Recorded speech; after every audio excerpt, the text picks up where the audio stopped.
পাপ তার বাপকেও ছাড়ে না। কথাটা প্রচলিত হলেও এটা বাস্তব সত্য কথা। আজ তেমনই একটা গল্প নিয়ে হাজির হয়েছি। অটুট বন্ধুত্ব, কিন্তু সেখানে আছে বিশ্বাসঘাতকতা, লুকোনো রহস্য আর প্রতিশোধের ছায়া। 10 বছর আগে ঘটে যাওয়া এক ভয়ঙ্কর ঘটনার বোঝা বহন করে চলছিল 5 জন বন্ধু। তারা হয়তো ভেবেছিল সময়ের সঙ্গে সবকিছু মুছে যাবে, কিন্তু সত্যি কি কখনো চাপা পড়ে থাকে? তাদের সবচেয়ে কাছের বন্ধু মিয়ক, যাকে তারা চোখের সামনে মৃত্যুর দিকে ঠেলে দিয়েছিল। তারা চাইলেই তাকে বাঁচাতে পারত, কিন্তু কেউ তাকে বাঁচানোর জন্য এগিয়ে আসেনি। এমনকি তার বেস্ট ফ্রেন্ডও নয়, বরং মিয়কের মৃত্যুর জন্য তার বন্ধুরাই দায়ী। তাহলে কি আজ 10 বছর পর সেই পাপের হিসেব ফেরত দিতে মিয়ক ফিরে এসেছে এবং এক এক করে সবাইকে চরম শাস্তি পেতে হচ্ছে? কিন্তু কেন? মিয়কের সঙ্গে এমন কি ঘটেছিল যে সে কাউকে ক্ষমা করতে পারেনি? আর তার মৃত্যু কি সত্যিই মৃত্যুই ছিল, নাকি এর পিছনে লুকিয়ে আছে আরো গভীর কোনো অজানা রহস্য? চলুন জেনে নি সে অন্ধকার বন্ধুত্বের গল্প। South Korean movie close school, বন্ধুত্বের আড়ালে লুকানো প্রতিশোধের গল্প। তো গল্পের শুরুতেই আমরা মিয়ক নামের একজন স্কুল ছাত্রীকে দেখতে পাই। মিয়ক তার স্কুলের 4 জন বন্ধুর সামনে ক্লাসরুমে নিজের গলায় ফাঁসি দিচ্ছিল। মিয়কের এমন অবস্থাতেও তার বন্ধুরা তাকে কোনো প্রকার বাধা দেয়নি। আর মুহূর্তের ভেতর মিয়ক সবার চোখের সামনে ফাঁসি দিয়ে আত্মহত্যা করে। তখন সেখানে দৌড়ে ইউরা নামের একটা মেয়ে আসে। এই ইউরা হলো মিয়কের বেস্ট ফ্রেন্ড। ইউরা এসে এইভাবে মিয়ককে দেখে তার হাতেও তখন কোনো কিছুই করার থাকে না। তবে মিয়ককে এই অবস্থায় দেখে ইউরার ভীষণ কষ্ট লাগে, তাই সে সেখানে বসে কান্না করতে থাকে। তখন মিয়কের আত্মা এসে ইউরাকে বলে, তোমার আমাকে বাঁচানো উচিত ছিল, আমাকে এইভাবে মৃত্যুর দিকে ঠেলে দেওয়া তোমার উচিত হয়নি। আমি তো তোমাকে সবচেয়ে বেশি ভালোবাসতাম, বিশ্বাস করতাম। আর তখন হঠাৎ করে দেখা যায় সে চিৎকার করে ঘুম থেকে উঠে বসে। এই হলো ইউরা। আর এতক্ষণ সে স্বপ্ন দেখছিল, তবে স্বপ্ন হলেও এটা বাস্তব সত্য ঘটনা। আজ থেকে প্রায় 10 বছর আগে তার বান্ধবীর সঙ্গে এই ঘটনাটাই ঘটেছিল। আর তখন থেকে এখন পর্যন্ত ইউরা একই স্বপ্ন প্রায় দেখে। এই স্বপ্ন দেখে ইউরা প্রতি রাতে ভয় পেতে থাকে। তার জীবনটা দুর্বিষহ সময়ের ভেতরে কাটতে থাকে। কিন্তু প্রশ্ন হলো, মিয়ক কেনই বা মারা গিয়েছিল? আর ইউরার সঙ্গে এখন এসব কিছু কেনই বা হচ্ছে? এর পিছনে রয়েছে গভীর অজানা রহস্য। এই রহস্যটা কি তা আমরা কিছুক্ষণ পরেই জানতে পারবো। তো যাই হোক, ইউরা ভয়ে ভয়ে তার বাকি 4 বন্ধুকে মেসেজ করে এবং কল করে। আজ সন্ধ্যাবেলায় তারা একসঙ্গে দেখা করার জন্য ডেকে পাঠায়। এই বন্ধুগুলোর সঙ্গেই ইউরা ছোট থেকে এ পর্যন্ত বড় হয়েছে। 3 জন ছেলে বন্ধু, জুনতাই, সিয়াং, ইউনসি, আর একজন মিয়কের বন্ধু হাইজি। তো সবার মাঝখান থেকে ইউরা আর জুনতাই বাইরে আসে কথা বলার জন্য। তখন সেখানে ইউরা জুনতাইকে জিজ্ঞেস করে, তোমার মিয়কের কথা মনে আছে? মিয়কের নাম শুনে জুনতাই একটু ঘাবড়ে যায় আর বলে, কে মিয়ক?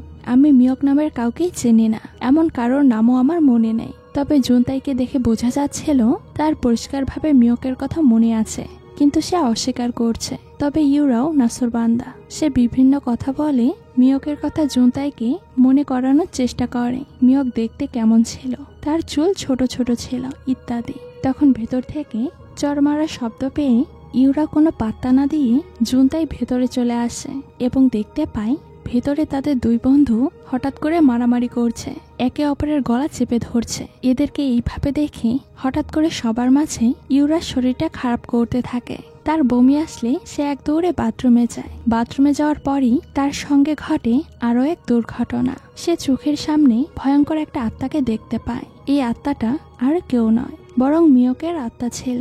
মিয়কের আত্মাকে এখানে দেখে ইউরা সেখানে অজ্ঞান হয়ে যায়। আর তখন সে আবারও দেখতে পায় তার ছোটবেলার স্মৃতি। মিয়ক আর সে বেস্ট ফ্রেন্ড ছিল। মিয়ক ইউরাকে অনেক ভালোবাসতো, এমনকি মিয়ক তাকে একটা সুন্দর ব্রেসলেটও বানিয়ে দিয়েছিল। সেম ব্রেসলেট মিয়কও পরেছিল। ইউরার জ্ঞান ফিরলে সে দেখে তার বন্ধুরা তাকে গাড়িতে নিয়ে কোথাও একটা যাচ্ছে, তবে এখনো তার হাতে মিয়কের দেওয়া সে ব্রেসলেটটা আছে। তখন জুনতাই আর সিয়ং ইউরাকে বুঝিয়ে বলে, তোমার শরীর দুর্বল থাকায় তুমি অজ্ঞান হয়ে গিয়েছিলে, তবে টেনশন করো না, আমরা এখন একটা জায়গায় বেড়াতে যাচ্ছি, সেখানে গেলে তোমার মন ভালো হয়ে যাবে। তখন ইউরা আর কোনো কিছুই বলে না, চুপ করে গাড়িতে সবার মাঝে বসে থাকে। কিছুক্ষণ পর গাড়ির ভেতর সবাই যে যার মতো ঘুমিয়ে পড়লে শুধু ইউরা জেগেছিল আর ইউনসি গাড়ি চালাচ্ছিল। তখন সে পিছন ফিরে ইউরাকে জিজ্ঞেস করে, তোমার শরীর এখন কেমন লাগছে? কিন্তু এতে ইউরা কোনো প্রশ্নের উত্তর না দিলে ইউনসি পিছনে ফিরে ইউরার দিকে তাকালে সেখানে সে এক অদ্ভুত রকম ভয়ঙ্কর আত্মা দেখতে পায়। এই আত্মাটা তার উপর অ্যাটাক করে আর তাদের গাড়িটা অ্যাক্সিডেন্ট হয়ে যায়। এরপর দেখা যায় সব বন্ধুরা তাদের সেই ক্লাসরুমে এসেছে যেখানে মিয়ক একদিন সুইসাইড করেছিল। তারা সবাই অনেক ভয় পেয়েছিল। এখানে তারা কিভাবে এসেছে কেউই বুঝতে পারে না। এমনকি তারা তাদের ফোনগুলো খোঁজার জন্য যার যার পকেট চেক করলে দেখে সেখানে কারোর কোনো ফোন নেই, অর্থাৎ তাদের ফোনগুলো তাদের কাছ থেকে কোথাও গায়েব হয়ে গিয়েছে। এখন তারা চাইলে তাদের এই অবস্থার কথা কাউকে জানাতে পারবে না এবং কারো কাছে সাহায্য চাইতে পারবে না। জুনতাই এই রুমের জানালা দিয়ে বাইরে তাকালে অন্ধকারে সে কোনো কিছুই দেখতে পায় না। তারা এখন কোথায় আছে, এখানে কিভাবে আসলো, তারা কেউই বুঝতে পারে না তাদের সঙ্গে আসলে কি হচ্ছে। তবুও তারা নিজেদেরকে শান্ত করে এই স্কুল থেকে বের হওয়ার প্ল্যান করে। কিন্তু তারা দেখতে পায় তাদের বন্ধু ইয়নসি পায়ে খুব আঘাত পেয়েছে। সে উঠে দাঁড়াতে পারছে না। মূলত গাড়ি অ্যাক্সিডেন্ট হওয়াতে ইয়নসি আহত হয়েছে। কিন্তু প্রশ্ন হলো তাদের এই রুমের ভেতর কে নিয়ে এসেছে আর কেন নিয়ে এসেছে। এখন তারা আহত ইউনসিকে নিয়ে কিভাবে এখান থেকে বের হবে। তারা দ্রুত ইউনসিকে হসপিটালে নেওয়ার চেষ্টা করে, কিন্তু এখান থেকে বের হওয়ার কোনো রাস্তা তারা খুঁজে পাচ্ছিল না। সবাই যখন বুঝতে পারছিল না এটা কোথায়, তখন হঠাৎ করে ইউরা সবাইকে বলে ওঠে, তোমরা একটু ভালো করে আশপাশটা দেখো, এটা আমাদের ক্লাসরুম। এখানে আমরা আগে একটা সময় একসঙ্গে পড়ালেখা করেছি। ইউরার কথা শুনে সবাই আশেপাশে তাকালে দেখতে পায় সত্যিই তারা তাদের হাই স্কুলের ক্লাসরুমের ভেতর আছে। সেই রুমের ভেতর জুনতাইয়ের একটা আঁকা ছবিও সে দেখতে পায়। মূলত জুনতাই খুব ভালো ছবি আঁকতে পারত। তখন ফ্ল্যাশব্যাকে দেখা যায় তাদের সবার হাই স্কুলে কাটানোর সময়। ইউরা যখন হাই স্কুলে পড়তো তখন সেই 4 বন্ধুর গ্রুপে আসার জন্য তাদের সঙ্গে সবসময় গিয়ে আগে সেদে কথা বলতো। শুধু তাই নয়, তাদের জন্য খাবার নিয়ে আসতো এবং তাদের সঙ্গে খুব মেশার চেষ্টা করত। কিন্তু এই 4 জন কেউই ইউরাকে তেমন একটা পাত্তা দিত না। শুধু তাই নয়, বরং হাইজিন তাকে সবসময় খুব অপমান করত। ইউরার আনা কফি খেয়ে সেই কাপের কফি ইউরার গায়ে ঢেলে দিত। একদিন এমন করলে ইউরা ভীষণ কষ্ট পায় আর মন খারাপ করে বাইরে গিয়ে বসে থাকলে তখন মিয়ক এসে তাকে সান্ত্বনা দিয়ে বলে, তোমার এসব বন্ধু বান্ধবের দরকার নেই, তুমি যেমন আছো তেমন থাকো। ওদেরকে এত সহ্য করার কি আছে? যেখানে নিজের সম্মান নেই সেখানে গিয়ে কি লাভ? বরং তোমার উচিত ওরা তোমার সঙ্গে যে অন্যায় করেছে সেটা টিচারকে গিয়ে বলে দেওয়া, যাতে ওরা পরবর্তীতে তোমার সঙ্গে এমন অন্যায় করতে না পারে। তবুও ইউরা মিয়ককে বোঝায় এসব কিছু করার কোনো দরকার নেই, সবকিছু ঠিক হয়ে যাবে। মিয়ক তাকে আরো বোঝালে এসব কথা ইউরা কোনো পাত্তা দেয় না, কারণ সে সবসময় চাইতো ওই 4 জনের সঙ্গে মিশতে। কারণ 4 জন ছিল ক্লাসের সবার আইডল। তারা সবাইকে হাসাতে পারত, মিশতে পারত, বলা যেতে পারে তাদের গ্রুপটাকে সবাই ভীষণ পছন্দ করত। এখন প্রশ্ন হলো, যে গ্রুপটা ইউরাকে পছন্দ করত না তাদের সঙ্গে এখন ইউরা কিভাবে এতটা মিলেমিশে এক হয়ে আছে, তা আমরা কিছুক্ষণ পরেই জানতে পারবো। সিন বর্তমানে আসলে দেখা যায় সবাই ইউনসিকে তুলে নিয়ে বাইরে যাওয়ার চেষ্টা করে। হাইজিন সবার থেকে বেশি উতলা হয়ে উঠছিল, কারণ ইউনসি ছিল হাইজিনের বয়ফ্রেন্ড। তাই সে যে করেই হোক ইউনসিকে ডক্টরের কাছে নিতে চাচ্ছিল।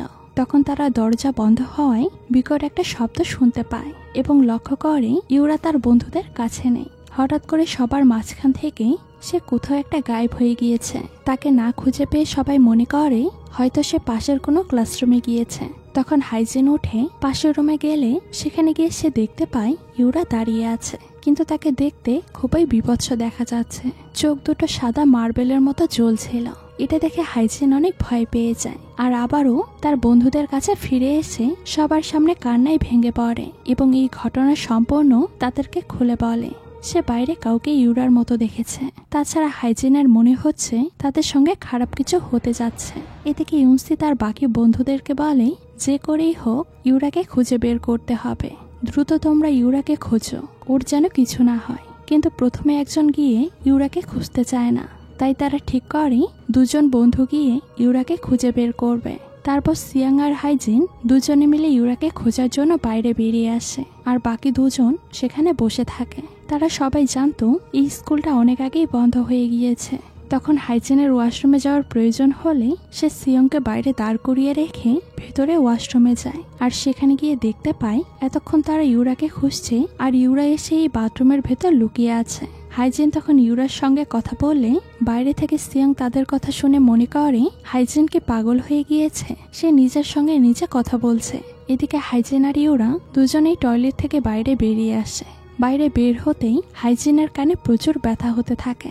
এত ব্যথা সে আর সহ্য করতে পারছিল না। তখন ফ্ল্যাশব্যাকে দেখানো হয় একদিন হাইজিন এমন টয়লেটের বাইরে মিয়ককে জোরে একটা থাপ্পড় মেরেছিল, আর তাতে করে মিয়কের কান ফেটে রক্ত বের হয়ে গিয়েছিল। আর তখন সে ব্যথায় চিৎকার করে কান্নাকাটি করছিল, কারণ সে যে কানে কোনো কিছু শুনতে পাচ্ছিল না। তবুও মিয়ককে নিয়ে কেউ হসপিটালে যায়নি। শুধু তাই নয়, ইউরা তো আর বেস্ট ফ্রেন্ডকে এই অবস্থায় এখানে ফেলে রেখে হাইজিনদের সঙ্গে চলে গিয়েছিল। মূলত ইউন্সের গার্লফ্রেন্ড ছিল হাইজিন, আর সে কোনো একটা ভাবে জেনে গিয়েছিল মিয়ক তার বয়ফ্রেন্ড ইয়ন্সির সঙ্গে কথা বলেছিল। এই কথাটা হাইজিন জিজ্ঞাসা করলে মিয়ক স্বীকার করে না।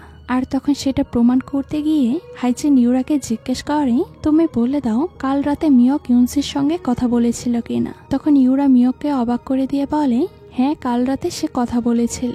অর্থাৎ বোঝা যাচ্ছিল ইউরা হাইজিনদের সঙ্গে বন্ধুত্ব করার জন্য তার বেস্ট ফ্রেন্ড মিয়কের নামে মিথ্যা কথা বলেছে, যাতে করে হাইজিন ইউরার সঙ্গে বন্ধুত্ব করে। তো ইউরার এমন অদ্ভুত আচরণে মিয়ক অনেক কষ্ট পায়। সিন বর্তমানে আসলে দেখা যায় মিয়কের আত্মাটা হাইজিনকে ওই দিনের কথাগুলো মনে করিয়ে দিচ্ছিল। দুর্ভাগ্যবশত আজ হাইজিন মিয়কের মতো কোনো কিছুই কানে শুনতে পাচ্ছে না। তখন মিয়কের আত্মা একটা স্ক্রু ড্রাইভার এনে হাইজিনের কানের ভেতর সেটাকে ঢুকিয়ে দেয়। আর এত কষ্ট সহ্য করতে না পেরে হাইজিন সেখানেই মারা যায়। ভেতর থেকে চিৎকার চেঁচামেচির আওয়াজ শুনে সিয়ং বাইরে থেকে বাথরুমের ভেতরে আসে, আর সেখানে এসে দেখতে পায় ইউরা হাইজিনের ডেড বডির কাছে দাঁড়িয়ে আছে। তখন দুজনেই হাইজিনের ডেড বডি দেখে ভীষণ ভয় পায়। তবে সিয়ং বুঝতে পারছিল হাইজিনকে ইউরা মারেনি, তাই সে ইউরাকে জিজ্ঞেস করে এগুলো কি করে হয়েছে।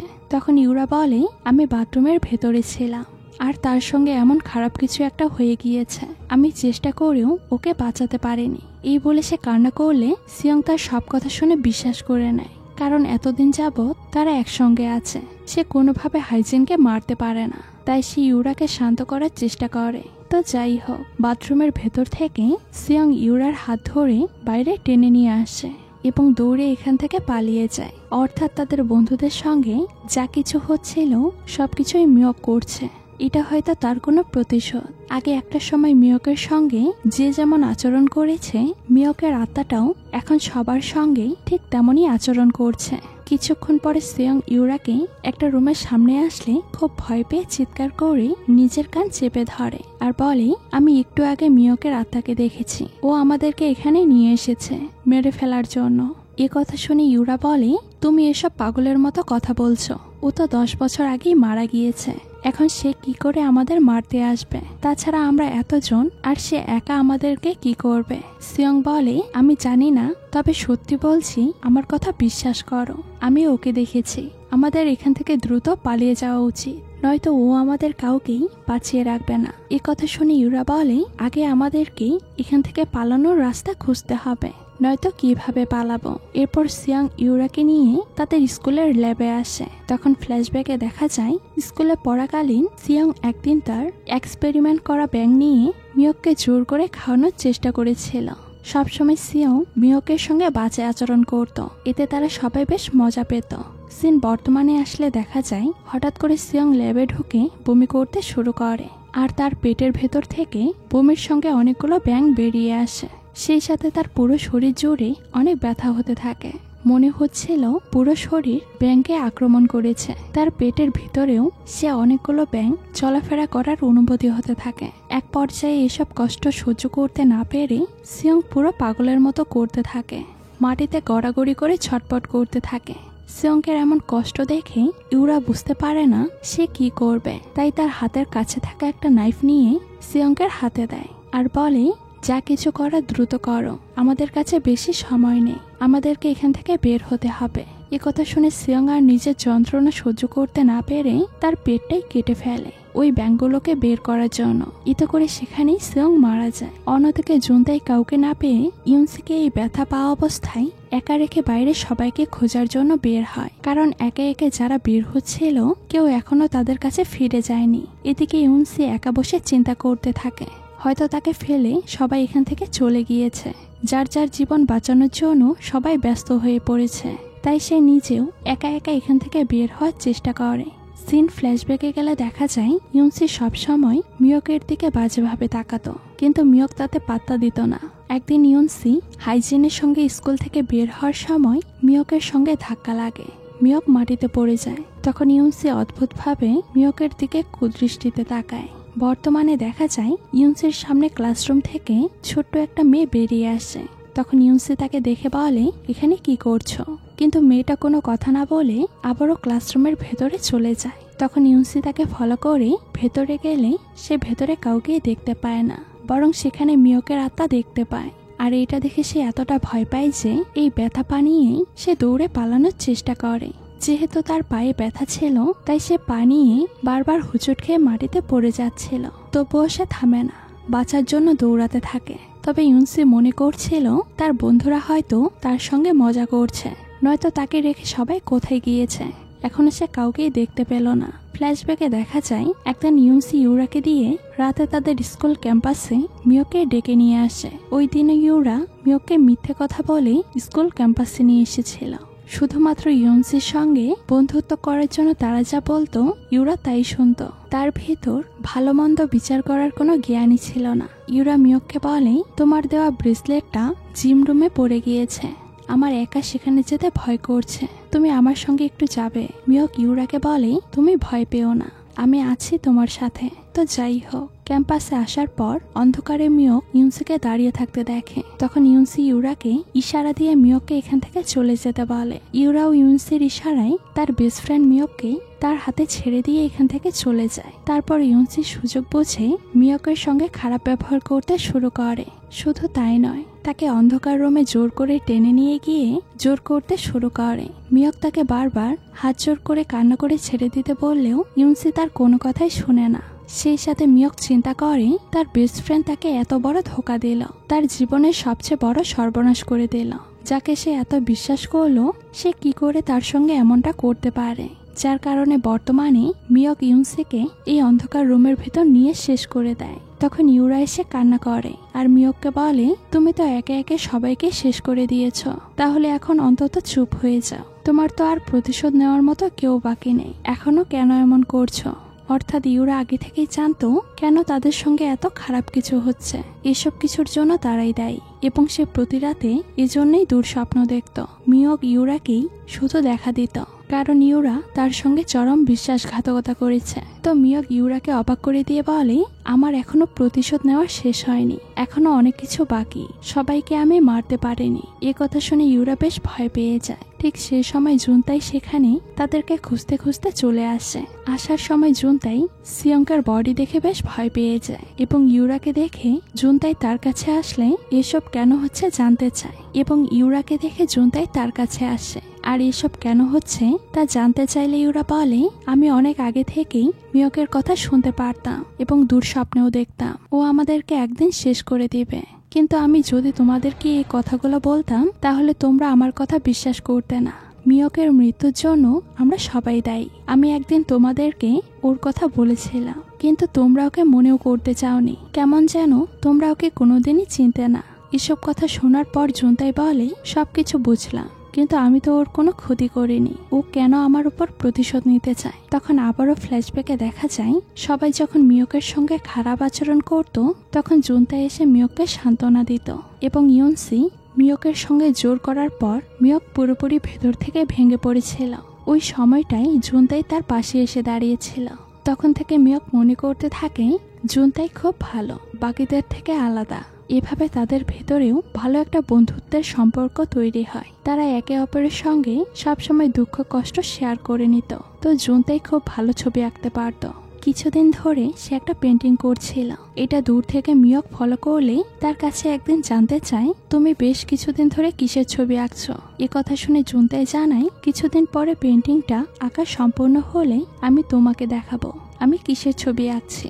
এরপর জুনতাইয়ের কিছু একটা মনে পড়ে। সে বুঝতে পারে তার ফোনটা সে আর্ট রুমে রেখে এসেছে, যার কারণে সে ফোন আনতে গেলে জুনতার সঙ্গে মিয়কও যায়। আর্ট রুমের সামনে আসতেই জুনতাই বলে, তুমি এখানে দাঁড়াও, আমি একটু ওয়াশরুম থেকে আসি। জুনতাই মিয়ককে রেখে ওয়াশরুমে গেলে তখন মিয়ক আর্ট রুমের ভেতরে আসে জুনতাইয়ের ফোনটা নিতে।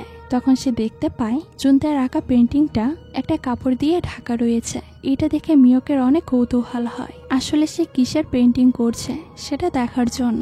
তাই সে নিজ হাতে কাপড়টা সরিয়ে যেটা দেখে সেটার জন্য মিয়ক মোটেও প্রস্তুত ছিল না। এমনকি বন্ধুত্বের সুযোগ নিয়ে জুনতাই তার সঙ্গে এমন কিছু করবে সেটা সে কল্পনাও করতে পারে না। এই ছবি দেখার পর মিয়ক ভেতর থেকে অনেক ভেঙে পড়ে এবং কান্না করতে শুরু করে।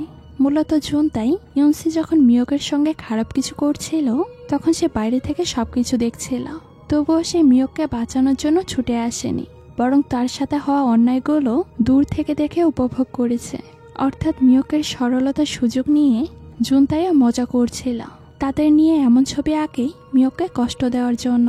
তো এসব কিছু দেখে মিয়ক আর সহ্য করতে পারে না, তাকে নিয়ে আঁকা ছবিটা রাগে সে ছিঁড়ে ফেলে। কিছুক্ষণ পর জুনতাই সেখানে এসে তার আঁকা ছবিটা ছেড়ে দেখে সে হাসতে শুরু করে। সে বুঝতে পারে এখানে মিয়ক এসেছিল আর এই ছবিটা দেখে সেই ছিঁড়েছে। জুনতাই মিয়ককে কষ্ট পেতে দেখে তার আনন্দ হয়। এতদিন সে যা করেছে বন্ধুত্বের মুখোশ পরে তাকে ঠকিয়েছে, তাই সে সেদিন সবার সামনে সুইসাইড করে। সিন বর্তমানে আসলে দেখা যায় ইউরাকে মিয়কের আত্মা পুরোপুরি পজেস করে নিয়েছে এবং তার হাতে থাকা একটা স্ক্রু ড্রাইভার দিয়ে জুনতাইকে বারবার স্টে করে সেখানেই ভয়ঙ্করভাবে মেরে ফেলে। এমন কিছু চোখের সামনে দেখে ইউরা আর নিতে পারছিল না। তার আশেপাশে থাকা তার গ্রুপের সব বন্ধুরা এক এক করে মারা গিয়েছে। এরপর সে খুব হতাশ হয়ে একা একা ভয়ে তার স্কুলের ছাদে চলে আসে। তখন সেখানে মিয়কের দেওয়া সেই ব্রেসলেটটা দেখতে পায়।